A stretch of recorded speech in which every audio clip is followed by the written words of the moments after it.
Saudara yang dikasihi Tuhan Yesus, kami berterima kasih untuk waktu ini. Terima kasih kalau kita semua boleh berkumpul untuk merenungkan firman Tuhan di dalam jam doa pada pagi hari ini.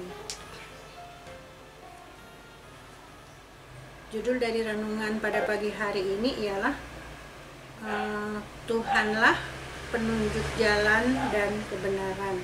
Jadi ini diambil dari kitab Mazmur 25 ayat 1 sampai 14. Jadi pada pagi hari ini biarlah kita akan memulainya. Saya akan bersama-sama berdoa dengan saudara-saudara semuanya. Bapa yang di surga, kami mengucap syukur kalau pagi hari ini kami boleh bersama-sama duduk diam di hadapan Engkau Tuhan, supaya kami boleh Engkau berikan hikmat bijaksana, supaya kami boleh mengetahui apa yang akan Tuhan ajarkan kepada kami pada hari ini. Biarlah Roh-Mu yang kudus akan memberikan hikmat, supaya kami semua boleh mengikuti teladan dari pemazmur Daud di dalam menghadapi masalah-masalah, supaya kami juga boleh menjadi orang-orang yang berkenan di hadapan Engkau. Terima kasih Tuhan Yesus, hanya di dalam nama-Mu kami berdoa dan mengucap syukur. Amin. Pagi hari ini saya akan senang kalau bersama-sama dengan saudara semuanya akan membaca dari kitab Mazmur 25 ayat 1 sampai 14. Demikian firman Tuhan. Doa mohon ampun dan perlindungan dari Daud. Kepadamu ya Tuhan, kuangkat jiwaku. Allahku, kepadamu aku percaya.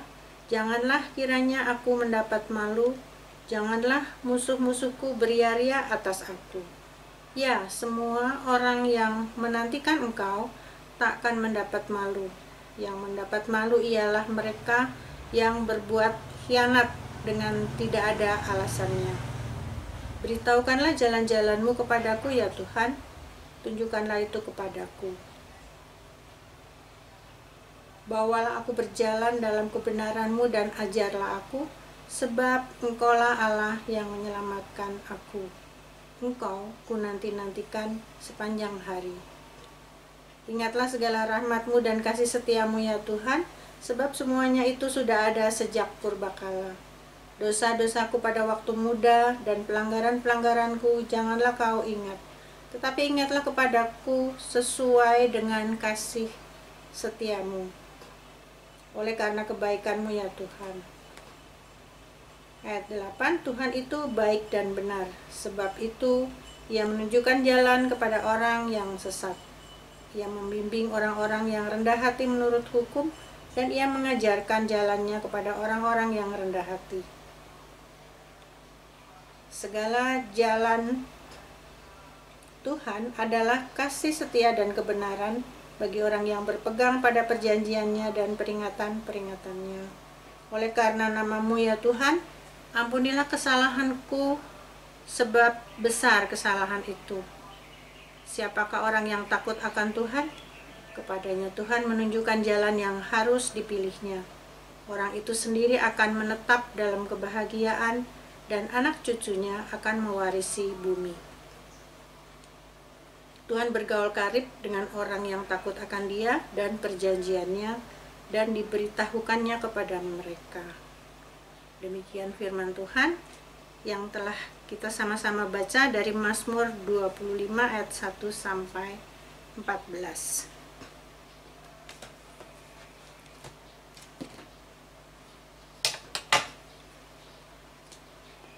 Orang yang tersesat adalah orang yang tidak tahu kemana arah tujuan, atau setidaknya ia tahu arahnya tetapi kehilangan petunjuk untuk menuju ke sana.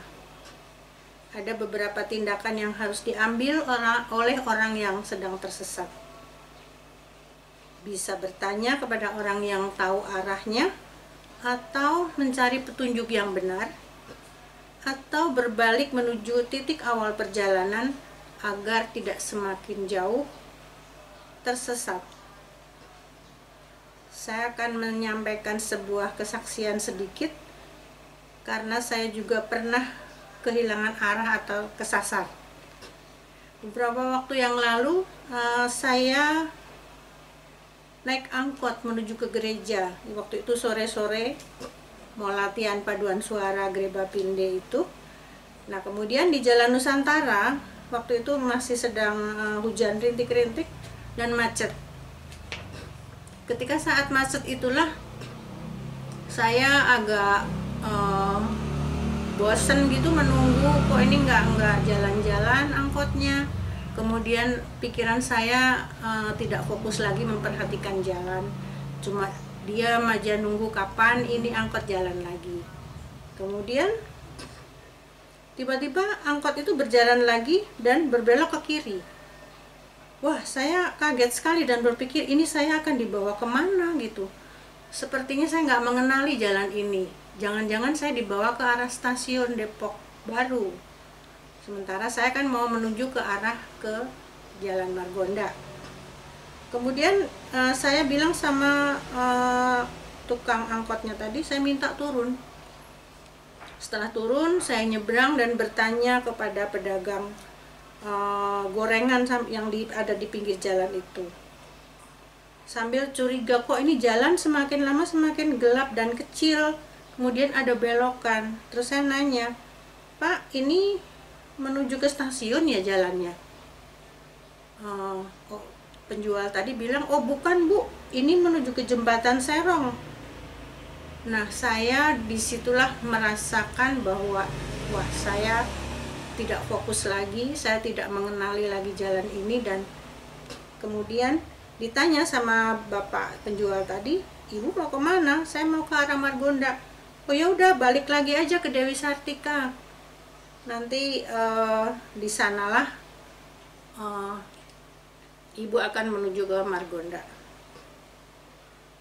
Kemudian akhirnya saya balik lagi ke Jalan Dewi Sartika.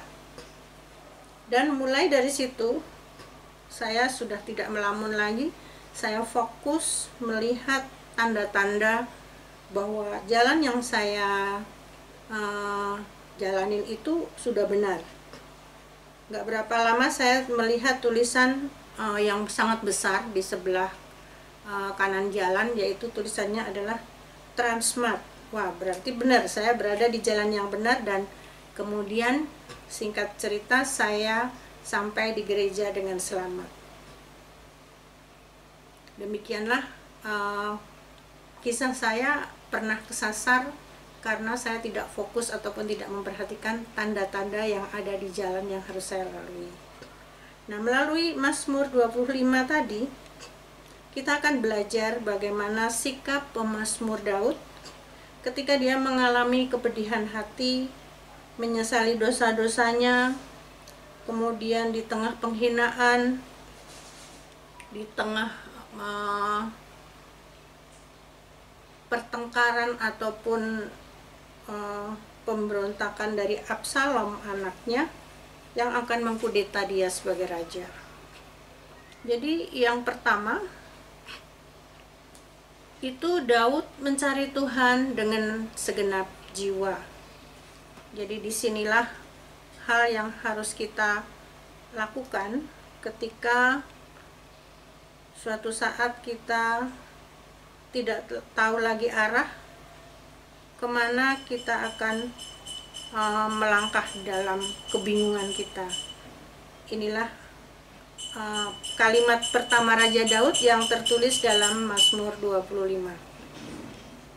Kepadamu ya Tuhan, ku angkat jiwaku. Jadi semakin pedih perasaan Raja Daud tadi, semakin belajar memberi hidupnya yang terbaik dan yang paling inti serta bernilai, yaitu jiwanya. Dia mengatakan, kepadamu ya Tuhan, ku angkat jiwaku. Dia tahu bahwa satu-satunya yang akan kembali kepada pemiliknya, kepada Tuhan, adalah jiwanya, karena seluruh anggota tubuhnya akan kembali menjadi debu. Kita akan lanjutkan bagaimana sikap Raja Daud setelah mengangkat jiwanya kepada Tuhan. Ayat 2 mengatakan, Allahku, kepadamu aku percaya. Inilah hal yang penting yang harus kita lakukan ketika kita menghadapi masalah di dalam kehidupan kita, ketika kita tidak tahu jalan mana yang harus kita tempuh. Kita harus percaya kepada Tuhan. Pemazmur menyadari bahwa semua miliknya bersifat fana. Sebagai raja, dia pasti mempunyai tahta, mempunyai kerajaan, ada banyak istri-istri yang ada di sekelilingnya, anak-anaknya, dan harga dirinya. Dia menyadari bahwa semuanya itu bisa hilang, tapi dia memohon kepada Tuhan. Dan dia sangat berharap bahwa jangan sampai dia mengorbankan iman percayanya kepada Allah. Jadi dia mengatakan, kepadamu aku percaya. Kita sudah mendapatkan 2 poin di sini. Daud mencari Tuhan, kemudian dia percaya kepada Tuhan. Dan yang ketiga ialah di ayat 3. Di ayat 3 ada tertulis, ya, semua orang yang menantikan engkau tak akan mendapat malu. Yang mendapat malu ialah mereka yang berbuat khianat dan tidak ada alasannya. Jadi ayat 3 menyatakan bahwa Daud adalah orang yang menuliskan hal-hal yang sangat penting, yaitu dan keyakinan dia bahwa orang yang menantikan engkau tidak akan mendapatkan malu. Jadi Raja Daud mengutamakan hubungan, mengutamakan relasinya dengan Tuhan, dan keintimannya dengan Tuhan tadi merupakan satu hal yang mutlak dan tidak boleh berkurang sedikit pun. Jadi inilah sikap dari Raja Daud ketika mengalami kesusahan di dalam hidupnya. Yang kedua, ada di dalam ayat 4. Ini juga masih permohonan Raja Daud kepada Tuhan. Dia minta kepada Tuhan agar memberitahukan jalan-jalan-Mu kepadaku, ya Tuhan, tunjukkanlah itu kepadaku. Mengapa hal ini penting?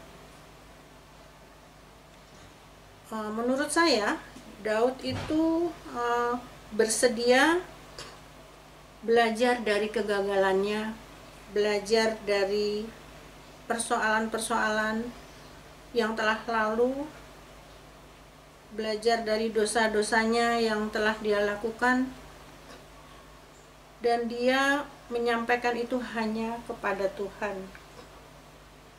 Saya mengatakan hal ini penting karena sebenarnya dia sebagai raja yang besar, pasti dia mempunyai banyak penasihat raja, kemudian ada orang pintar, ada ahli nujum, ada peramal ataupun pelihat yang ada di sekelilingnya, di sekeliling Raja Daud.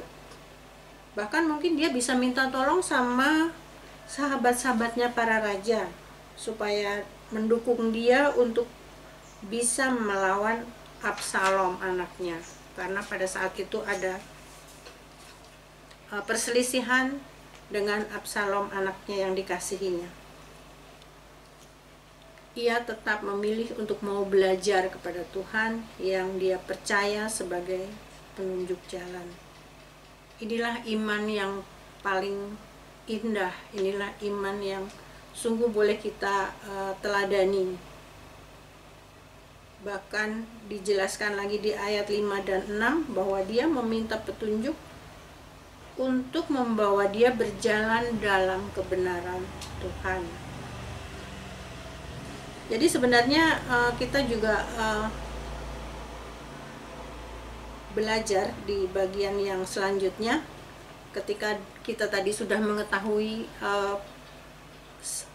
sikap Raja Daud menjalani kehidupannya yang susah, kita juga akan belajar bahwa sebenarnya Tuhan itu akan menolong, Tuhan itu akan membimbing, tetapi ada syaratnya, ada aturan-aturannya. Dan kalau kita perhatikan, Tuhan yang kita kenal di dalam nama Yesus itu adalah Tuhan yang sangat teliti, sangat sistematis, dan juga sangat rinci di dalam bertindak ataupun merancangkan setiap aturan dan ketetapan-ketetapannya, menyertakan bagaimana cara manusia ciptanya tadi bisa melakukannya. Kemudian berikut akan disampaikan juga oleh Tuhan bahwa ketika kita tidak mau melakukan yang menjadi ketetapannya tadi, ada akibat. Ada akibatnya ketika kita melanggar aturan-aturan yang sudah ditetapkan tadi. Sebagai contoh, mari kita lihat di Kejadian 2. Kejadian 2 ayat 15 dan 16. Ini terjadi ketika Tuhan Allah mengambil manusia dari tempat dan menempatkan di dalam Taman Eden. Tuhan Allah mengambil manusia itu dan menempatkannya dalam Taman Eden untuk mengusahakan dan memelihara taman itu. Lalu Tuhan memberi perintah ini kepada manusia. Semua pohon dalam taman ini boleh kau makan buahnya dengan bebas. Tetapi pohon pengetahuan tentang yang baik dan yang jahat itu janganlah kau makan buahnya. Ini adalah larangan, dan larangan itu dilanjutkan oleh sebuah akibat yang akan terjadi ketika kita melanggar. Dikatakan firman Tuhan, sebab pada hari engkau memakannya, pastilah engkau mati. Seperti itulah sangat telitinya Tuhan, sangat sistematisnya Tuhan, dan sangat rincinya Tuhan dalam merancangkan sebuah ketetapan, menyertakan bagaimana cara manusia itu melakukannya, dan mengatakan juga apa akibatnya kalau ketika kita melanggarnya. Jadi tadi sampailah pada poin yang ketiga. Tadi yang pertama, Daud mencari Tuhan dengan segenap jiwa. Kemudian yang kedua, Tuhanlah penunjuk jalan. Sekarang yang ketiga, persyaratan agar Tuhan berkenan membimbing. Jadi ketika kita berdoa, Tuhan bimbinglah aku, nah ada syaratnya. Di ayat 8, pemazmur Daud berhikmat dengan menuliskan pernyataan isi hatinya. Dia berkata, karena kebaikan dan kebenaran Tuhanlah Dia menunjukkan jalan kepada orang yang sesat. Jadi saya berpikir kalau kita dalam posisi sesat, ya hanya satu hal yang akan kita dapatkan, yaitu bimbingan Tuhan ketika hanya berharap kepada Tuhan saja, bukan kepada yang lain. Kenapa begitu? Sebab Dia baik dan benar. Kemudian Dia juga membimbing. Yang pertama tadi persyaratan agar dibimbing tadi hanya berharap kepada Tuhan. Kemudian bimbingan itu hanya diberikan kepada orang yang rendah hati. Sikap rendah hati itu sulit diketahui, dan belajar rendah hati itu perlu waktu yang sangat panjang. Jadi saya akan sampaikan sedikit ciri-cirinya. Orang yang rendah hati itu mau terus belajar, tidak merasa yang paling benar. Kemudian di Amsal 23 ayat 9 disampaikan juga bahwa orang yang rendah hati itu mau mendengarkan orang lain. Seberapa banyak dari kita sulit mendengarkan nasihat orang lain dan merasa kitalah yang paling benar. Kemudian yang ketiga, mempercayai rencana dan kehendak Tuhan, yaitu bahwa rencana yang Tuhan buat untuk kita adalah rancangan kebaikan dan damai sejahtera. Kemudian kita harus juga terus bersabar menunggu bimbingan dari Tuhan. Kemudian percaya bahwa campur tangan Tuhan itu ada di setiap keberhasilan kita. Jadi kalau kita berhasil melakukan sesuatu hal, segera kita mengingat bahwa inilah kepanjangan tangan Tuhan untuk membimbing kita. Di ayat 10, bimbingan itu diberikan bagi orang yang berpegang pada perjanjiannya dan peringatan-peringatannya. Di ayat 11, bimbingan itu diberikan kepada orang yang mau mengakui kesalahannya di masa lalu. Kemudian di ayat 12, bimbingan itu diberikan bagi orang yang takut akan Tuhan.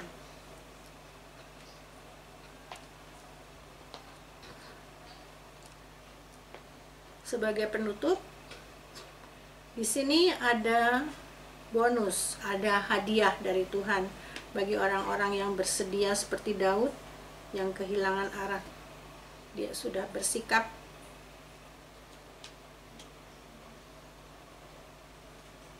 mencari Tuhan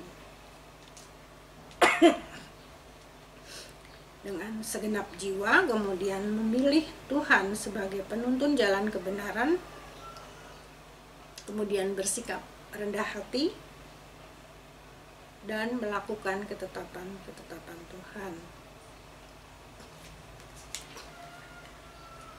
Bagi orang-orang yang seperti itulah, mereka akan memperoleh hadiah atau bonus dari Tuhan yang ada di dalam Mazmur 25 tadi.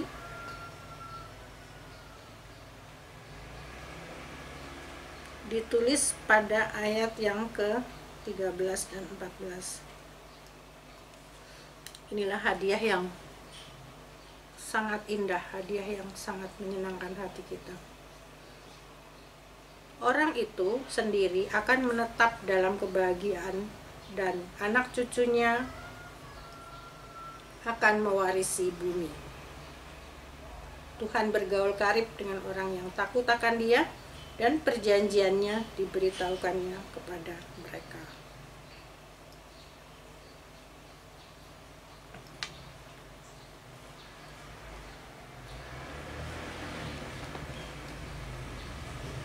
Selamat mengenal Tuhan sebagai penunjuk jalan dan kebenaran. Selamat belajar dari pemazmur Daud bagaimana kita bisa mengandalkan Tuhan ketika kita sungguh-sungguh berbalik dari jalan kita yang salah. Selamat menikmati hadiah yang telah Tuhan sediakan bagi kita yang melakukan ketetapan-ketetapannya. Tuhan Yesus memberkati. Amin.